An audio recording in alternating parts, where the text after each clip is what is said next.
الله عليه وسلم لە مەکە 13 ساڵ مایەوە. ئەم 13 ساڵە هێواش بوو بانگەوازەکەی پێغەمبەر سەڵەم، یعنی زۆر جم و جوڵی داوە و بانگەوازی ئیسلامی بە خێرایی نەبوو. بەڵام هەر ئەوەنە کە کۆچەکەن بۆ مەدینە لە پێشە طبعاً 6 سەحابە 6 کەس لە ئەوس و خەزرەج کە موسڵمانە بن یەن لە کەیان بۆ حەج لەوێ بە پێغەمبەری خوا صلی الله علیه و سەلەم بەگەن و موسڵمانە بن. ساڵی دوای ئەوە کەیانەوە بۆ حەجە بن بە 12 کەس، ساڵی سێهەمە بن بە 72 کەس کە دوژن و 7 پیاوێن لەگەڵا بێت و مصعبی کوڕی عومەیر لەگەڵیانە ئەچێت بۆ مەدینە هەتاوەکو ئیسلامەتی لە شاری مەدینەیە بڵاو بکاتەوە و ئیسلام فێری ئەم 72 کەسەش بکات و زیاتر مسلمانان شارەزای دینی ئیسلام بن. وەختێک ساڵێک لەوێ مێنێتەوە دوای ساڵەکە بڕیار دەرەچێت کە لەلایەن پێغەمبەری خوا صلی الله علیه و سەلەم خۆی گەورە ئاگاداریەکە کە مسلمانەکان کۆچ بکەن. قوڕەیش و خەڵکی کافرەکانی مەکە فریان نەکەوتن کە پلانێک دابنێن تا نەهێڵن مسلمانەکان و پێغەمبەری خوا صلی الله علیه و سەلەم بڕۆن تا لیان تێک بن. یعنی مسلمانەکان پلانێکی ئەوەنە خێرایان کێشا بۆ کۆچکردن بۆ مەدینە و توانیان پێش پلانە وێرانکەرەکەی قوڕەیش بکەون کە لیان تێک بن. و ئەمە ئەومان بۆ دەرەخا کە لە مەکەیە بۆچی ئیسلامەتی وردە وردە بە هێواشی ئەچێتە پێش، بەڵام لە مەدینەیە کە ئەگەنە مەدینە یەکسەر مانگ بە مانگ گەشەی زۆر زۆر گەورە بە ژیانی پێغەمبەر صلی الله علیه و بە ژیانی سەحابەکان و بڵاوبوونەوەی ئیسلامەوە بینین کە لەم زنجیرە باسەیە لەم مانگە مبارەکەیە باسیەکەین. ئەویش هەردوو ناوە جوانەکەی خۆی گەورە ناوی ئەلقابض لەگەڵ ئەلباسیطە بۆمان دەرەکەوێت. ئەلقابض گرتنەوەیە. جار وهەیە تۆ ژیانت ئێمە ئەم سیرەتە بۆ باسەکەین، ناو جەرگی ئەم سیرەتەیە ئەوە باسەکەین چۆن ئێستا ئیستیفادەی لێ بکەین. وەکو وتمان ئێمە ناچین لە عەسری پێغەمبەرا بژین، بەس سیرەتەکەی پێغەمبەر صلی الله علیه و سەلەم بۆ هەموو عەسرێک ڕەوانە ئەکەین و ئێستا ئیستیفادەی لێ ئەکەین. ئەی خاڵۆی ڕێبوار ڕێگا نازانێم، ئەی خاڵۆی ڕێبوار ڕێگا نازانێم، بم خەسار ڕێگا خوا قەزا و لاگیانێم، بم خەسار ڕێگا خوا قەزا و لاگیانێم، فدای شێوات بێم شاشیرنێ شێوایە، فدای شێوات بێم شاشیرنێ شێوایە، شێوەی نازارایان گشت و هاپێوایە، شێوەی نازارایان گشت و هاپێوایە، ئەی خاڵۆی ڕێبوار ڕێگا نازانێم، ئەی خاڵۆی ڕێبوار ڕێگا نازانێم، بم خەسار ڕێگا خوا قەزا و لاگیانێم، بم خەسار ڕێگا خوا قەزا و لاگیانێم. لەم دێ خۆشەویستەی نارنجڵا لە هەورامان لە شوێنێکی زۆر خۆش و لە نزیکی مزگەوتەکەیە دانیشتوین و ئەم مەجلیسە مبارەکەی کە بەشێک لە مامۆستا بەڕێزانە خەڵکی نارنجڵە و خەڵکی هەمویان خەڵکی هەورامانن، پێمان خۆش بوو کە ڕاستی مەولونامەیەکی جوان لەم شوێنە پیرۆزەیە تۆمار بکەین و لێرەیە بەڵکۆمە خۆی گەورە بیکا بە شاهیدی بۆ ڕۆژی قیامەتمان، بۆ تەنیایی ناو گۆڕەکانمان، بۆ ڕۆژێکە لە لێپرسینەوەی خۆی گەورەیە لە مەحشەرە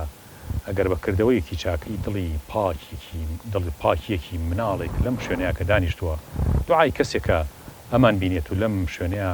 لەگەڵمان ناسڵاواتێکە یادێکی پێغەمبەرەکە صلی الله علیه و سەلەم خۆی گەورە بە ئەجر و پاداش بۆوان بنووسێت و لەو ڕۆژە زۆر سەختانەیە یا رب العالمین فریامان بکەی. زۆر خۆشحاڵ مامۆستاگیان لە خزمەتەوەی بەڕێز و خۆشەویستا بووین و پێمان خۆش ئینشاءالله ئەم مەولود نامەیە لەم شوێنە مبارەکەیە پێشکەش بکەین و سەرەتاش حەزەکەم بچینە خزمەت جەنابی مامۆستا سەباح جەنابی مامۆستا کە خەڵکی ئەمدەیە خەڵکی نارنجڵەیە و کوڕی مامۆستا مەلا ڕەحیمە خوا حەفیکە یا ڕەبی پێمان خۆش بکە بە کۆمەڵە سڵاوات لە دیداری حەزرەتی ڕەسوڵ الله صلی الله علیه وسلم دەست پێ بکەین مامۆستا گیان سەلامی خوا لێبێت. عليك السلام ورحمة الله وبركاته. مامۆستا گیان ئێمە مایکەکە دەین بە جەنابەت لە خزمەتتا بین و انشاءالله حەزەکەین پێشێکیەک و دەست پێ بم مناجاتە بۆمان انشاءالله. بسم الله الرحمن الرحيم. اللهم صل وسلم أفضل وأجمل وأنبل وأظهر وأطهر وأحسن وأبر وأكرم وأعز وأعظم وأشرف وأعلى وأزكى وأبرك وألطف صلواتك وأوفى وأكثر وأزيد وأرقى وأرفع وأدوم سلامك صلاة وسلاما ورحمة ورضوانا وعفوا وغفرانا تمتد وتزيد بوابل سحائب مواهب جودك وكرمك وتنمو وتزكو بنفائس شرائف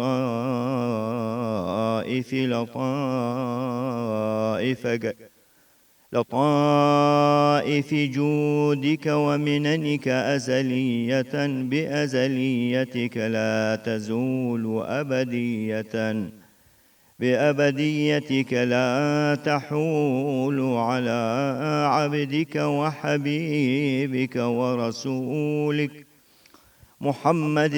خير خلقك النور الباهر اللامع والبرهان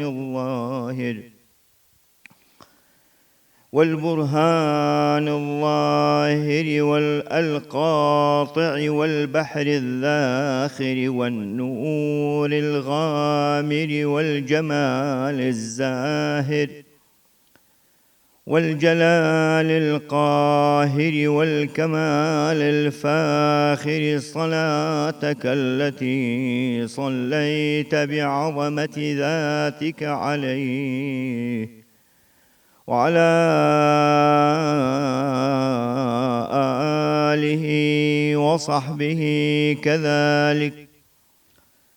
كذلك صلاة تغفر بها ذنوبنا وتشرح بها صدورنا وتطهر بها قلوبنا وتروح بها أرواحنا وتقدس بها أسرارنا وتنزه بها خواطرنا وأفكارنا وتصفي بها كدورات ما في أسرارنا وتشفي بها أمراضنا وتفتح بها أقفال قلوبنا بنور الفتح المبين برحمتك يا أرحم الراحمين ويا أكرم الأكرمين نسألك بحق أنوار صلواتك على حبيبك رضوانك وغفرانك وجنتك والاستقامة على الصراط المستقيم برحمتك يا أرحم الراحمين والحمد لله رب العالمين.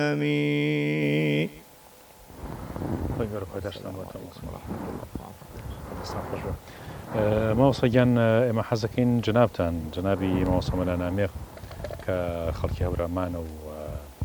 وازام خەڵکی بەڵخێوانی مامۆستا خەڵکی بەڵخێ هەورامان بەڵێ مامۆستا گیان جەنابتان مامۆسای ئاینین و لە مزگەوتا بوون و مامۆسای مەکتەبیشن و زۆر شارەزان لە منتیقەیە دینداری لە منطقەی هەورامانە کە سپاس بەخوای گەورە منطقەی هەورامان و منطقەی هەڵەبجە و خەرپانی و هەمووی پڕ بووە لە عولەما و لە زانا و تەوێڵە و ئەهلی طریقەت و بە تایبەتی شێخانی بیارە و ئەم منطقەیە خزمەتێکی گەورە بە دین کراوە. حەزەکەین دینداری لە هەورامانە لە کاتی خۆیان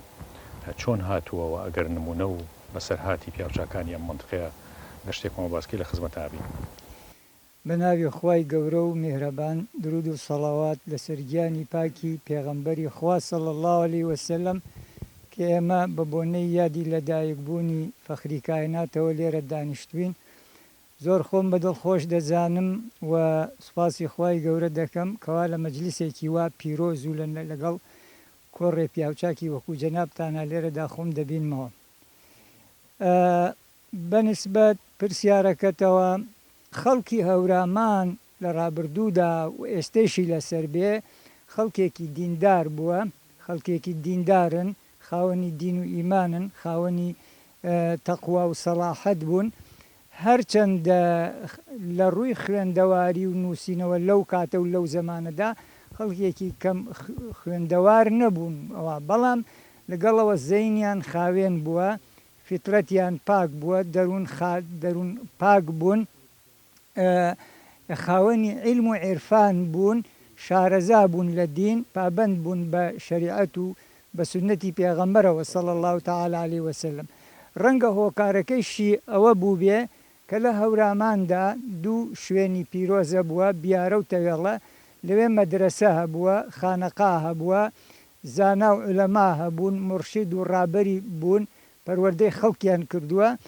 جا ئەمە ڕەنگی دابووە لە ژیانی خەڵکە. من بەنسبەت کە جەنابەت فەرمووی خەڵکی بەڵخە، من تەنها باسی ئەوە دەکەم کە خۆم بە چاوی خۆم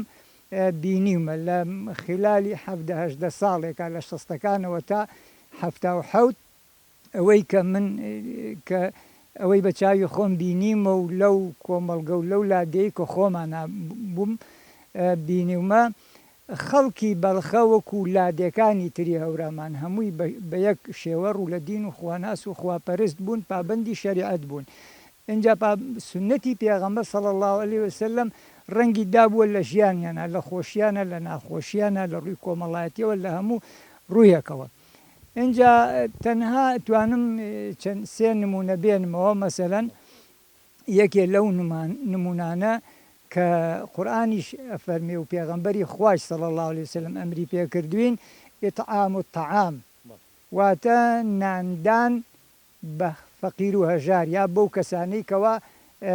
پێویستیان پێوێ. خەڵکی گوندەی بەڵخەی ئێمە لەو کاتانەیە کە ئەم حدود کراوە بوو، ینی دا نەخرا بوو وەکو ئێستا، خەڵکی ئەم دی و ئەو دیوە، مەسە خەڵکی ئەورامانی ئەو دی و داهاتن ئەچوونە کوفری و کەلار و ئەچوونە شارە زوور و ئەچوونە تا سلێمانی بۆ کاروان و کەساب شت فرۆشتن و ئەم جۆرەشتانە. ئیتی وەکو ئێسش نەبوو، ئۆتێل هەبێ، مەتعام هەبێ، چێشتخانە هەبێ، تەنها لەو گوندا خانێکە بۆ خانی وڵاغ. ئیتر ئەو هەموو کاروانیانە هاتن لەو خانە ئەمانەوە شەو. دوای ئەوە ئیتر بۆ خواردن و خۆراکیان لەسەر ژیانی لادێکە بوون. مەسەلەن هەر یەکەم دەفرێکی گەورەیەگرت بەدەستەوە چوو بە ناو ئاواییە دەگەڕا. ئەو خەڵکەش هەمووی بە ڕەنجی شانی خۆی و بە زەراعەت و بە فەلاحەت و بەوە ژیاون، بە ڕەنجی شانی خۆیان ئەو خەڵکاتن نەگەڕان ماڵە و ماڵ داوای خواردنیان نەکرد. ئیتر دەستیان خەڵکەکەش دەستی نەدەنا بەڕوویانەوە. ئەگەر هەبوایە شتی پێدەدان، ئەگەر نەبوایە و بە زمانێکی شیرین ڕەوانەی دەکرد و ئەویش دەڕۆشت. ئەمە لە ڕووی ناندان و بەخشینەوە خەڵکێکی سەخاوت بوو. ئەمەش ئەڵبەتە ڕەنگدانەوەی ئیمان بەخوا و بە ڕۆژی قیامەت و ئیمان بە ئەجر و پاداش لای خوای گەورە، ئەمە یەک. هەروەها نمونەیەکی تر، نمونەی کە فەرموودەی پێغەمبەرە فەرمێ ئەنە وەکافیل اليەتیمی کە هاتەینی، من لەگەڵ ئەو کەسەی کەوا کەفالەتی ژیانی کەسێکی بێ باوک دەکاتیوێ دەکات لە باشتە ئاواین خەڵکی گوندی بەڵخە ئاوە. مەسەلەن یا هەورامان هەمووی، من پیاوێک ئێستش ماوە و بەدەسەڵاتەوە الحەمدوللا دەوڵەمەندە باسی سەردەمی فەقیری خۆی دەکا هەتی ئەڵێمە سێ برابووین لەگەڵ خوشکێکە هەتی بوون باوکمان ئەمری خوای کرد و فەقیر و نەدار بوون بەڵام ئەم خەڵکە چۆن یارمەتی ئێمەیان کەفالەتی ئێمەیان دەکرد ئەڵێ هەر کەسە شتێکی ئێمەی گرت بوو ئەستۆی خۆی بوو بە کەفیلی مەسەلەن ئەڵێ قەسابەکان گۆشتی ئەمەیان کردووە دابی نەکرد و ئەبوون بە کەفالیەتەوە هەموو جمعەیە گۆشتیان بۆ دەناردین اینجا ئەوانەی کە وڵاغدار بوون ئەچون چیان دەکرد دار و سوتەمەنی زستانیان گرت بووە ئەستۆی خۆیان ئەو کەسانەی کە فەلاح بوون گەنم و دەغڵودان و ئارد و نانی ئێمەیان گرتووە کەفالەتی خۆیان ئەویان دابی دەکرد بۆمان ئەو کەسەی کە وەسات دیوار بوو یا دارتاش بوو ئەگە بەردێکی پاساری خانوەکەمان بکەوتە ئەو چاودێری دەکرد ئەوانەی باخی هەبوو ئەوانەی میوەی هەبوو ئەوانەی کە خەیات بوون دوورینی جلوبەرگ و ئەمەیان گرت بووە ئەستۆی خۆیان ئەمە نیشانەی دینداری و خواناسی خەڵکی ئەوە مامۆستا جەمال حەبیب الله جنابیان کە مامۆسان و هەروەها شاعیرێکی بەناوبانگی منطقەی هەورامان و کوردستانن و جنابیان خۆشەویستی ئەمن بەڕاستی کە ئەمە لە دێر زمانەوە لە خزمەتیان نابووین پێمان خۆشە جنابی مامۆستا جەمال ئەگەر پێشەوەی کە شعر و تەمەن شعری زۆر جوانی هەیە جنابیان ئەگەر بیریان بێت چەند شعرێکمان بۆ خوێندنەوە بۆمان باس بکەن بەس پێش شعرەکە شتێک لەسەرەوەی مامۆستا نامق مەلا نامق حەزەکەم بفەرمووی ئەگەر منطقەی هەورامان یا منطقەی هەڵەبجە ئەم منطقەیە کە جنابەت شارەزایتیایەوە مێژووی ئەم منطقەیەتان لایە زۆر جار خەڵکە کە تا دیندارتر بووە متەسامیح و نەرمونیانتر و بەیەکەوە ژیان ئەمە یعنی قوبوڵکردنی پێکەوە ژیانی زیاتر تیا بووە محەبەتی زیاتر تیا بووە تەنانەت ئاینی جیاواز هەبوو لە منطقەکەیە کە ئاینی کاکەیەکان بۆ لە منطقەی بڵین بەڵێ هاوارە ئایا یعنی ڕۆژ ڕۆژان لەم ئەم هاوارە لە بینی خەرپانی و بیارە و تەوێڵە و هەڵەبجە و خوڕماڵ کە هەمووی مەڵبەندی دینی بۆ ئەم شوێنانە یعنی قەت هەستیان بە تەزیقی کردو مامۆستا لە منطقەکەیە کەس چەسانیونەتەوە لەسەرەوەی کە دیندارن خەڵکەکەی ئەم منطقە دیندارن و ئەمان میلەتێکی ترن یاخود قەومێکی ترن ینی تەسامح و لێبوردن من خۆم بیرم مێت ماڵمان لە تەوێڵە بوو مامۆستا ینی خەڵکی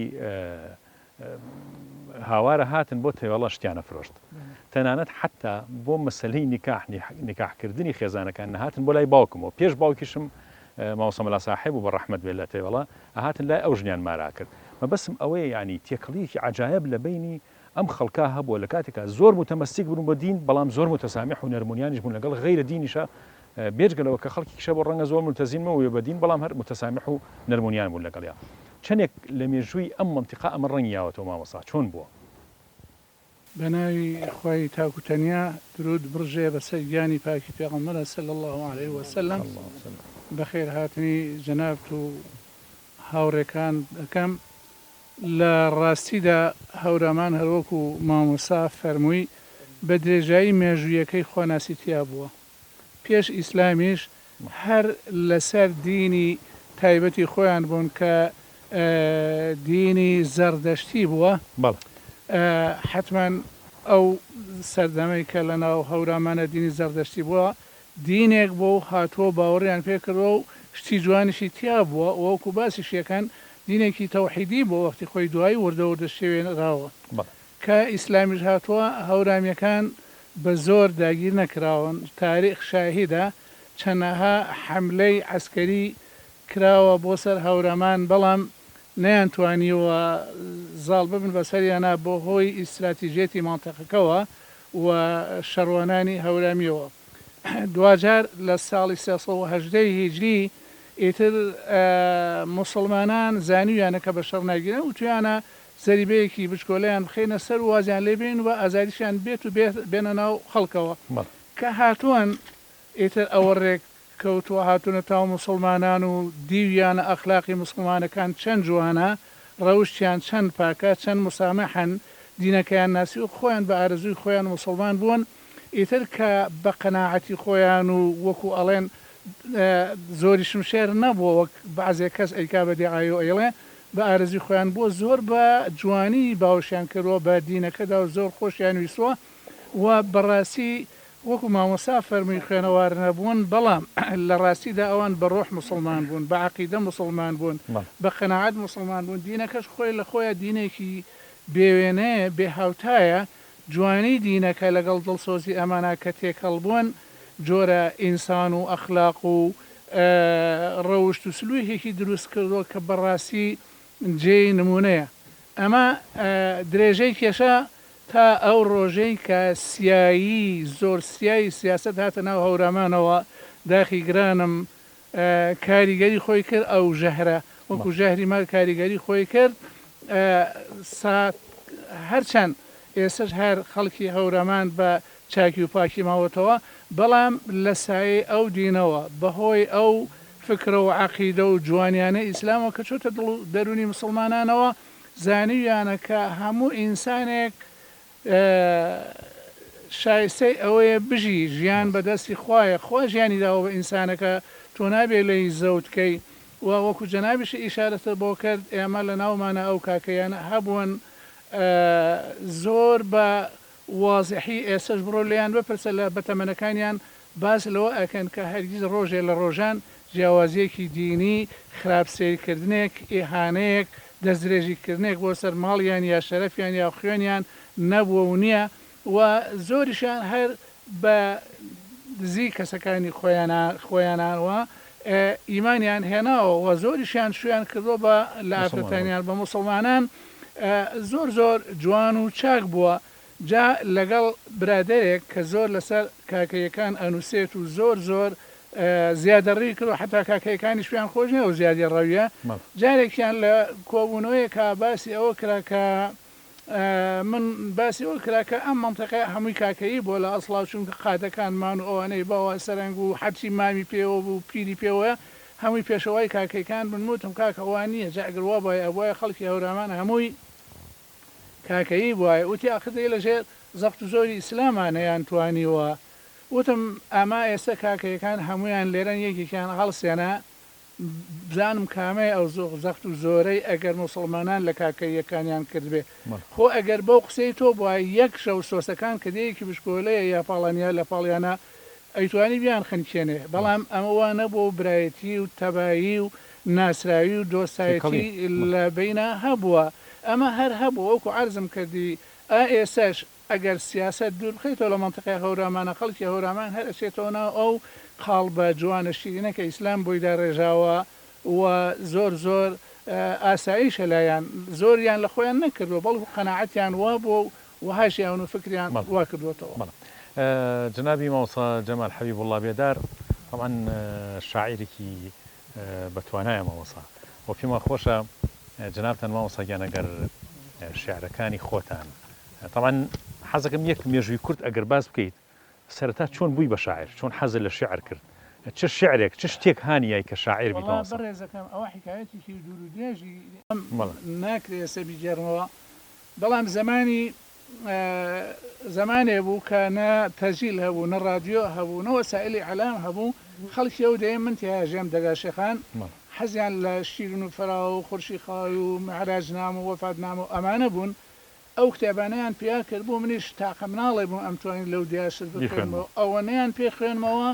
لەبەرم کردن و بووم بە شاعیر لێوە تۆکە چۆ ناو دڵمەوە و ئێتر دوایی بووم بە شاعرە بوو ینی ماڵیان ئەوا بێ ماڵیان ئەوە بێ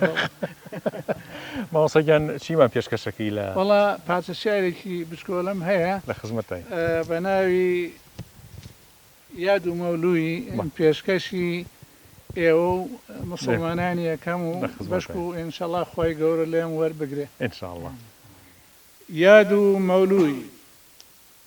چەند خۆشە یادی مەولود دێتەوە مەزراوی حەزی من دەگەشێتەوە بەهاری تەمەن دەگەڕێتەوە باراونی ڕەحمەت خەم دەسڕێتەوە باخەکەی شادیم شکۆفە ئەکات ئیمان دەواازەی تەمەن دائەخات کەروێشکە ئەکات کێڵگەی دینداری ڕۆحمان هەڵدەمژێ سروەی بەهاری یادی مەولودی زاتێکی وایە جێگای شانازی خەڵکی دنیاە ئاخر خۆرێ بوو ئەو کاتێ هەڵهات سپای تاریکی ڕووی دنیا هەڵهات ڕۆشن بۆوە سەراپای جیهان کەوتە سەر سکا ڕەوڕەوەی ژیان خۆری حەقیقی هەر دەبێت وا بێ بوون هەتا بوونە هەر ئاوا نابێ وەک یەک ژیایەوە گەرمیان و کوێستان بە ڕەحمەت نێرا ئەو بۆ عالەمیان گەرمی و ڕۆشنایی هێندە بەتەوە هەموو گەلانی دنیای گرتەوە ئێمەیش هەمیشە نەک ئەم سەردەمە بەشێکی زیندوین لە ئەم عالەمە هەر بۆیە منیش لەم هەورامانە خۆشی دەرئەبڕم بە ئەم زمانە یاد و پیرابێل گر سەردەمێنە بەرز و فەردارن جەژنە و ئێمەنە ڕابەرماوەتۆنی بەتەنیا هەر تۆ یاد و پیابێل دەگ مبارەک بۆ گەشیەوە ڕۆحما سەیەوە دڵما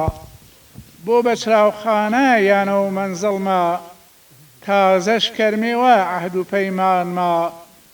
دەمەزەرد کەرمێ ئاقەولەدانما بێژگەجە ئەڵڵای نیان خوای تەر شاهیدیش مادان تۆنی پێغەمبەر ئیسلام ماکردن ڕاو حەیاتی ما توش تەنیا چراوە و ڕاو نەجاتی ما قوربان یادی تۆ خوێنی دەمارە دەرمانی دەرد و شەفای ئازارە گومان تەزیوە و یەقین ئامادە تازە دەبنەوە بەم جۆرە یادە دەڕەوێتەوە ماندوێتی گیان هەڵاڵەی تازە دەکاداری ژیان دەتەقێت شەمەی کانیاوی ئیمان یەقین قود ئەدا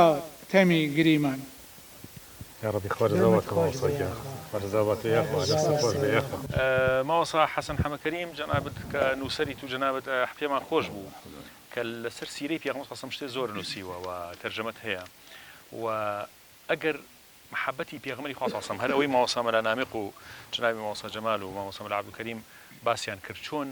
ئێمە بگەینە محەبەتی پێغەمبەری خوا صلی الله علیه و سلم چۆن لە نبووەت تێبگەین چۆن ئەو دنیا شاراوەی پێغەمبەرایەتی هەر لەم دنیا ئێمە دەرکی پێ بکەین چونکە دەرک نەکردنی هەر خۆی بۆ خۆی عەزاب و جەهەنەمێکە لە دنیا ئەگەر تووشی ئەمە بێت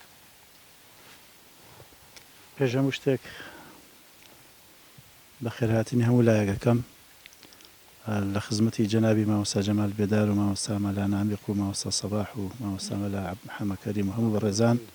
بە خێرهاتنی برایانی کەناڵی پەیام و بەرنامەی شیرین شاکەین خۆی گەورە هەموو لایەک مامۆستایان وەرگێن عەفو بکە من پێم خۆشە سەرەتای بابەتەکەم بەم پێشەکیە جوانکیلەیەی ئەم نامیلکە نازدارە دەست پێ بکەم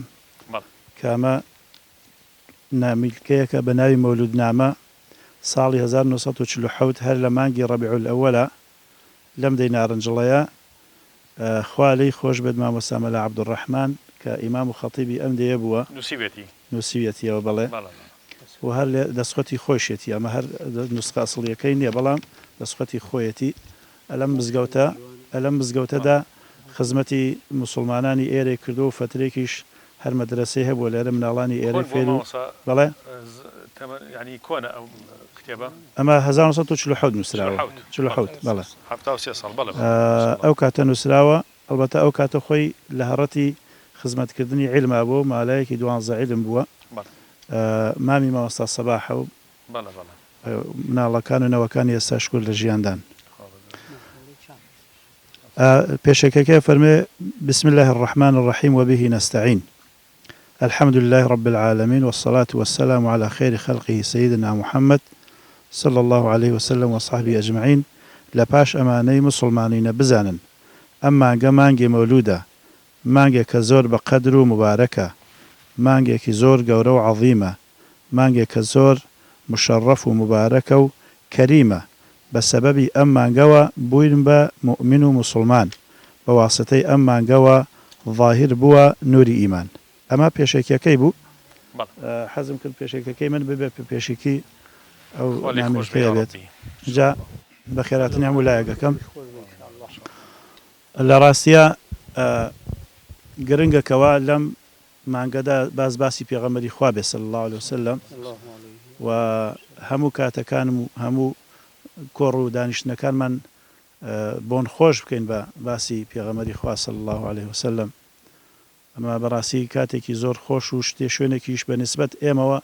زۆر خۆشش بکەمە زێدی ئێمە و لێرە باسی پێغەمبەرەکەین. ئێستا من هەست بە هەموو ئەو سەڵاوات و تەسبیحاتە ئەەکەم کەوا لێرە پیرەکانمان لە کاتی ئیش و کار و هاتوچۆ و بە دەر و ماڵ و ئیش و بەدەم ژیانەوە هەمیشە دەم بە زیکر و سەڵاوات بوون. ئێستا لەواچێ مۆسیقای و دەنگی ئەو سەڵاوات و بسم الله و تەسبیحاتە لە مێشکی زۆر بەمانە هەر بزرنگێتەوە.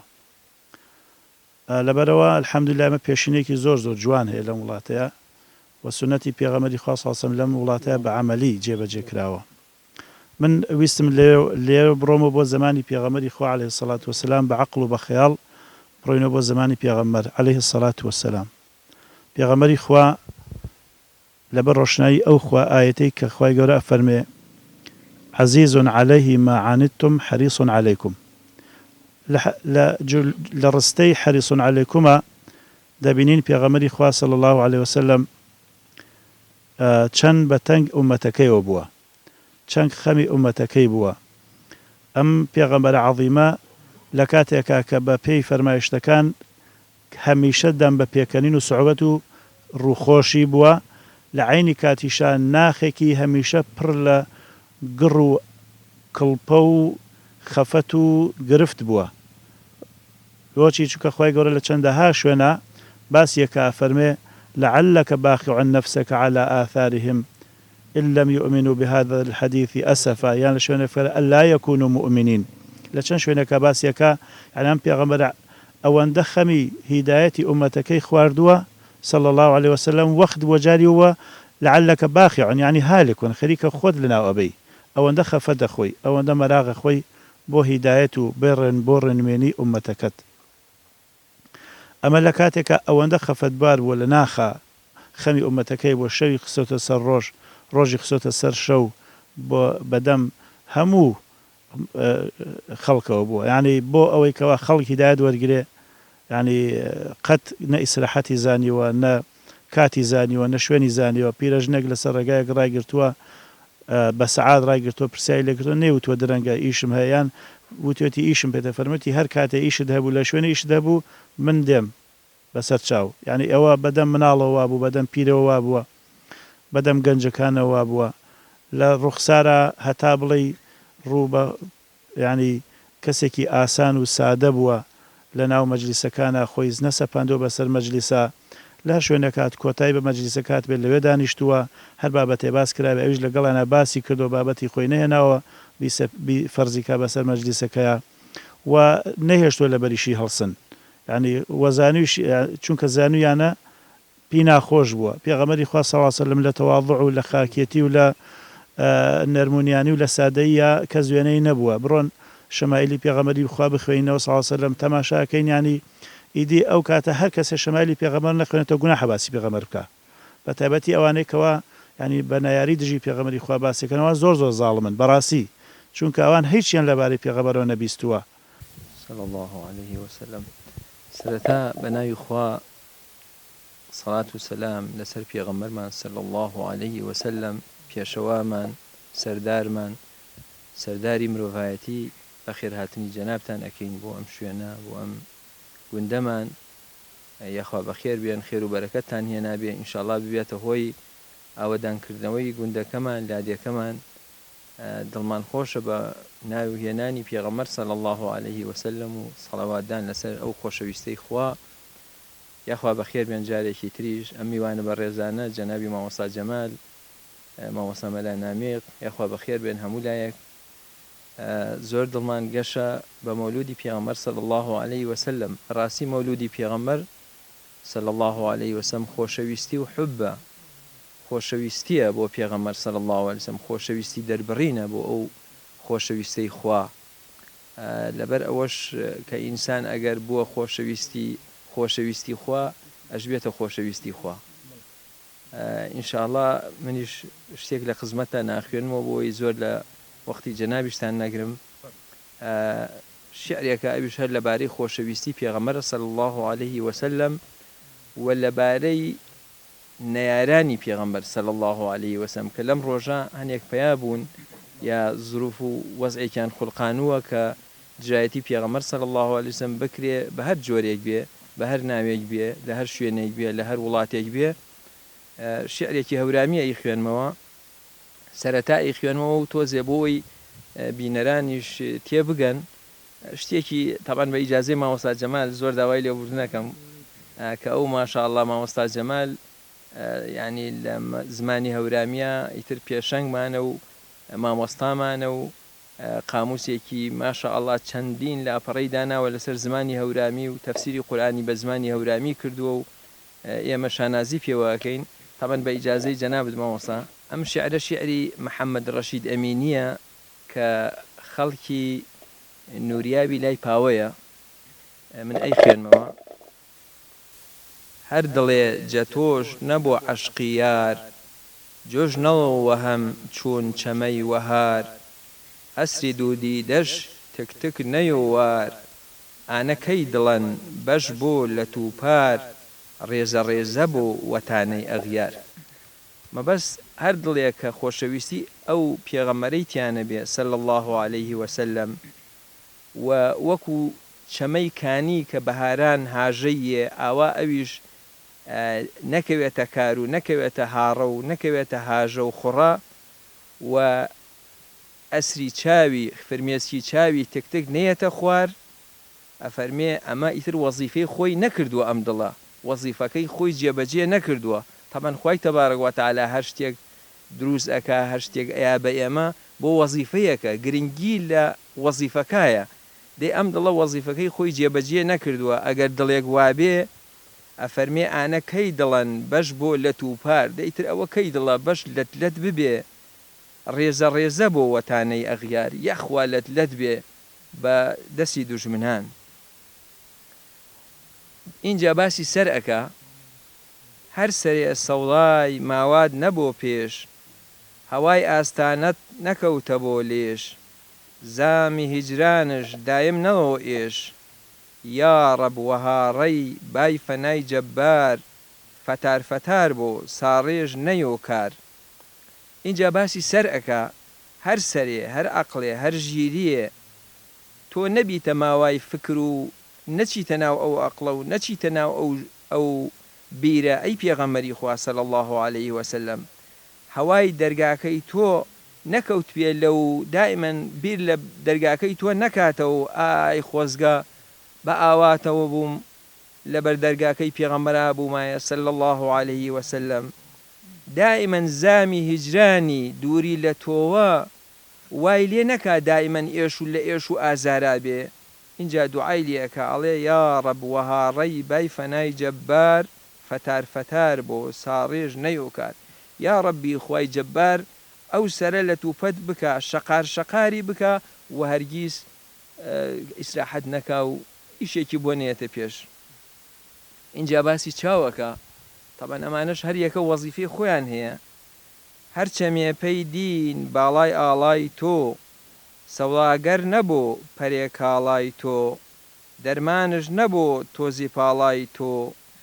بەڵ نەکاسەی چەم بڕیۆشان دەمار نەسیوسانی بۆ سوربی داغ جەنار اینجا باسی چاوەکە ئەفەرمێ هەر چاوێ بۆ ئەم دینەی تۆ بۆ ئەم باڵای دینەی تۆ ئەم ئاڵایی کە تۆ هەڵت کردووە سەوڵاگەر نەبوو پەرێکاڵای تۆ یعنی سەودای ئەوەی نەبێ کە دائیمەن بیر لە باڵا و ئەو شتەی کە تۆ هێناوتە بیر لەوە بکاتەوە و سەیری ئەوە بکە بە کامی دڵ سەیری بکە دەرمانش نەبوو تۆزی پاڵای تۆ ئەم چاوە ئەگەر تۆزی پێڵاوەکەی تۆ نەبێتە دەرمانی نەبێتە کلی چاوی ئاوا حەز نەکە وەکو چۆن ئێستا لە شێعرەکە باسییان کرد بەڵ نەکاسەی چەم بڕیۆشان دەماری یەخوا لە کاسەی چاوە ئەو چاوە دەمارەکانی ببڕێ و ئیتر لە چاوێتی بکەوێ و نەبینێ و بە بڵۆسی ئاگر بسووتی ئەو چاوە ئەگەر چاوێک وەزیفەکەی نەبوو وەزیفەکەی نەکرد جێبەجێی نەکرد دەیاخوا بسووتی هەر بۆ سووتان باش. هەرچێوەمێ کرێدەیان خواجە نافرێمانی هەرچێوەمێ کردەیان من جەنافرێمانی نانی مێ بێن تۆ وێڵمێزانی نانی مێ کرێدەیان تۆ وێڵمێزانی ئەی خاڵۆی ڕێبوایان ڕێگا نازانێم ئەی خاڵۆی ڕێبوایان ڕێگا نازانێم بم خەسا ڕێگا خوا قەزا و لاگیانێم بم خەسا ڕێگا خوا قەزا و لاگیانێم